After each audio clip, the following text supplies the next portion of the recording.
گندہارا آٹوموبائلز limited نے حال ہی میں کچھ بہت ہی دلچسپ مالیاتی نتائج جاری کیے ہیں۔ ایک طرف تو منافع آسمان سے باتیں کر رہا ہے، لیکن دوسری طرف کیش تیزی سے کم ہو رہا ہے۔ تو آئیے ذرا گہرائی میں جا کر دیکھتے ہیں کہ آخر ہو کیا رہا ہے۔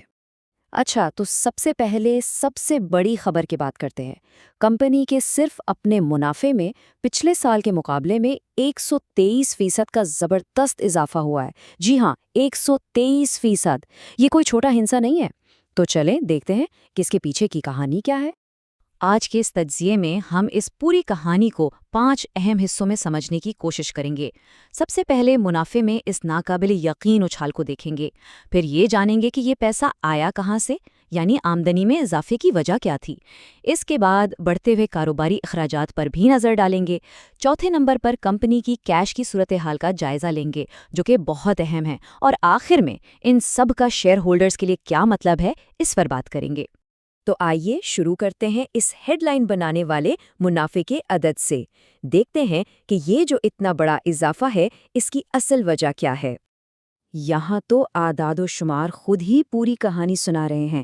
دیکھیں، صرف کمپنی کا اپنا منافع یعنی سٹینڈ الون پروفٹ پچھلے سال کے 1.29 ارب روپے سے سیدھا اچھل کر اس سال 2.87 ارب روپے تک پہنچ گیا ہے، مطلب دگنے سے بھی زیادہ کا اضافہ۔ اور یہ کوئی سنی سنائی بات نہیں ہے، یہ اعداد و شمار بالکل سیدھے کمپنی کے آفیشیل مالیاتی گوشوارے سے لیے گئے ہیں، جیسا کہ سلائیڈ پر نظر آ رہا ہے۔ یہ جو پروفٹ فار دا پیریڈ والی لائن ہے، یہ صاف صاف اس بڑے اضافے کی تصدیق کر رہی ہے۔ اچھا، تو اب سوال یہ پیدا ہوتا ہے کہ منافع میں اتنا بڑا اضافہ ہوا کیسے؟ اس کو طاقت کہاں سے ملی؟ اس کے لیے ہمیں آمدنی کے اعداد و شمار دیکھنے ہوں گے۔ اور اصل کہانی جناب یہاں ہے۔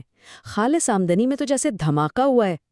پچھلے سال کے 8.38 ارب روپے سے بڑھ کر اس سال یہ 21.70 ارب روپے تک جا پہنچی ہے۔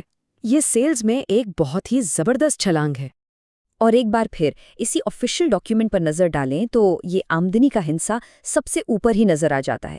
اس سے بالکل صاف ہو جاتا ہے کہ کمپنی کی ٹاپ لائن یعنی کل سیلز کتنی زیادہ مضبوط رہی ہے۔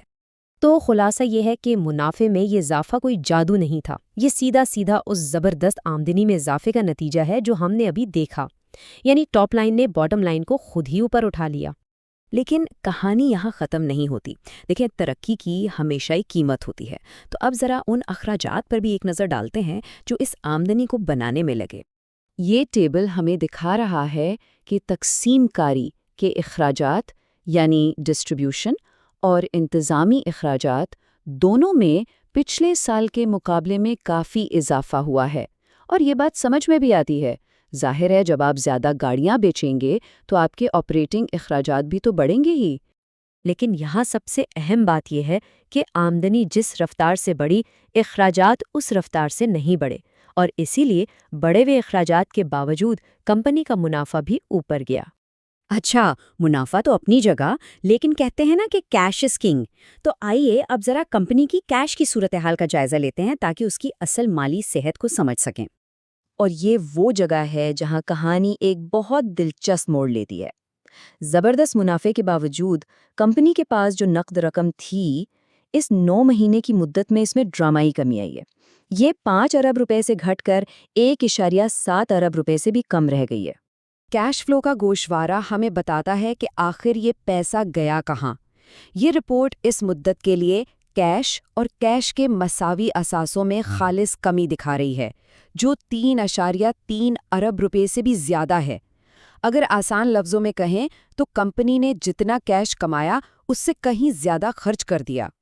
تو سوال یہ ہے کہ ایک منافع بخش کمپنی اپنا کیش اتنی تیزی سے استعمال کیوں کر رہی ہے؟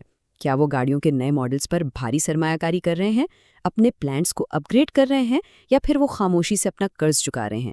یہ ایک بہت اہم سوال ہے جس کا جواب ہی کمپنی کے مستقبل کا تعین کرے گا۔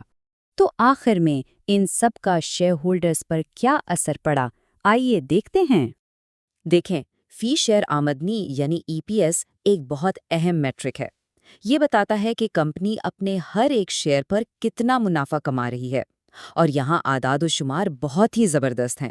صرف گندارا آٹوموبائلز کی اپنی کارکردگی دیکھیں تو ای پی ایس 22.56 روپے سے بڑھ کر 50.40 روپے ہو گیا ہے۔ اور اگر ہم مجموعی سطح پر بات کریں جس میں اس کی دوسری کمپنیاں بھی شامل ہیں تو ای پی ایس 39.89 روپے سے بڑھ کر 85.28 روپے تک پہنچ گیا ہے۔ یہ شیئر ہولڈرز کے لیے واقعی بہت اچھی خبر ہے۔ لیکن یہاں کہانی میں ایک اور حیران کن موڑ ہے۔ اتنے مضبوط منافع اور ای پی ایس کے باوجود کمپنی کے بورڈ آف ڈائریکٹرز نے اس مدت کے لیے کوئی بھی ڈیویڈنڈ نہ دینے کا فیصلہ کیا ہے۔ اور یہ فیصلہ حتمی ہے۔ یہ پاکستان اسٹاک ایکسچینج کو بھیجا گیا آفیشیل نوٹس ہے جو بالکل واضح طور پر کہتا ہے کہ کیش ڈیویڈنڈ، بونس شیئرز اور رائٹ شیئرز کے لیے سفارش نل ہے، یعنی کچھ بھی نہیں دیا جائے گا۔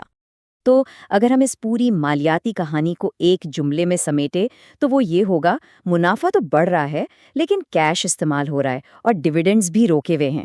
یہ ایک بہت ہی آپ کہہ سکتے ہیں کہ ایک پیچیدہ اور متضاد تصویر پیش کرتا ہے۔ یہ سب ہمیں ایک بہت اہم سوال پر لا کر چھوڑ دیتا ہے۔ کیا گندھارا آٹوموبائلز اس کیش کو کاروبار میں واپس لگا کر مستقبل میں مزید ترقی کی بنیاد رکھ رہا ہے جس سے طویل مدتی سرمایہ کاروں کو فائدہ ہوگا، یا پھر کیش میں یہ کمی اور ڈیویڈنڈز کا نہ ملنا کسی گہری پریشانی کی علامت ہے جس سے موجودہ شیئر ہولڈرز کو محتاط رہنا چاہیے؟ اس کا جواب تو خیر وقت ہی دے گا، لیکن یہ بات یقینی ہے کہ یہ ایک ایسی کمپنی ہے جس پر نظر رکھنا بہت ضروری ہے۔